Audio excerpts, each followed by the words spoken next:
The Gruffalo's Child, written by Julia Donaldson, pictures by Axel Scheffler.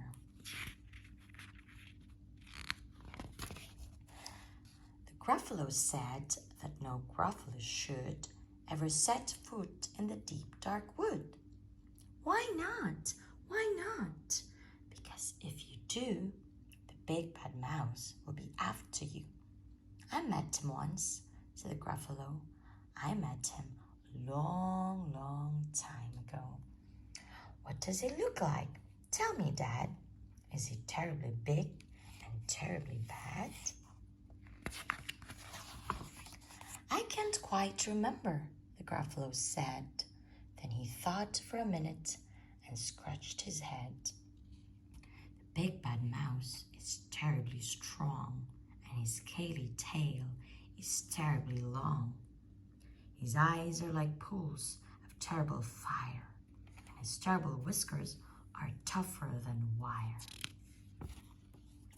One snowy night, while the Gruffalo snored, the Gruffalo's child was feeling bored. The Gruffalo's child was feeling brave, so she tiptoed out of the Gruffalo cave. The snow fell fast, and the wind blew wild. Into the wood went the Gruffalo's child. Aha! Oh ho! A trail in the snow. Whose is this trail, and where does it go? A tail poked out of a log pile house. Could this be the tail of the big bad mouse? Out slid the creature. His eyes were small, and it didn't have whiskers. No, none at all. You're not the mouse. Not I, said the snake. He's down by the lake, eating Gruffalo cake. The snow fell fast, and the wind blew wild. I'm not scared, said the Gruffalo's child. Aha! Oh ho! Marks in the snow. Whose are these claw marks? Where do they go? Two eyes gleamed out of a treetop house. Could these be the eyes of the big bad mouse? Down flew the creature. His tail was short and didn't have whiskers of any sort. You're not the mouse. To who? Not I, but he's somewhere nearby, eating Gruffalo pie. The snow fell fast, and the wind blew wild. I'm not scared, said the Gruffalo's child. Aha! Oh ho! A truck in the snow. Whose is this truck, and where does it go? Whiskers at last. An underground house. Could this be the home of the big bad mouse? Out slunk the creature. His eyes weren't fiery. His tail wasn't scaly. His whiskers weren't wiry. You're not the mouse. Oh no, not me. He's under a tree, drinking Gruffalo tea.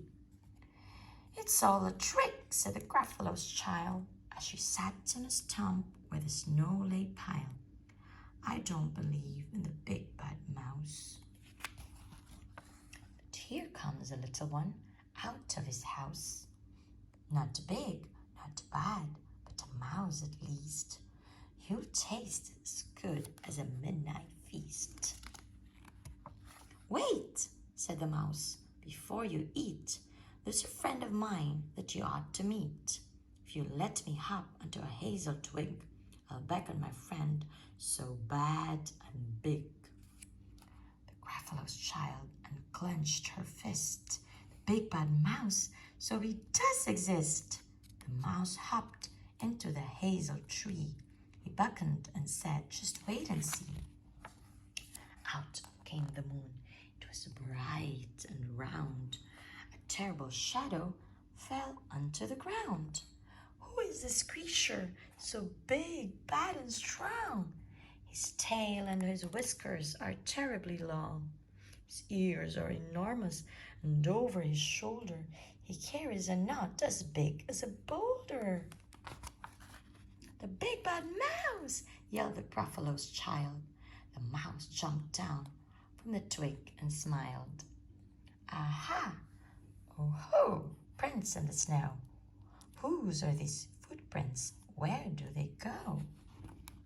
The footprints led to the Gruffalo cave, where the Gruffalo's child was a bit less brave. The Gruffalo's child was a bit less bored. And the Gruffalo snored and snored and snored. The end.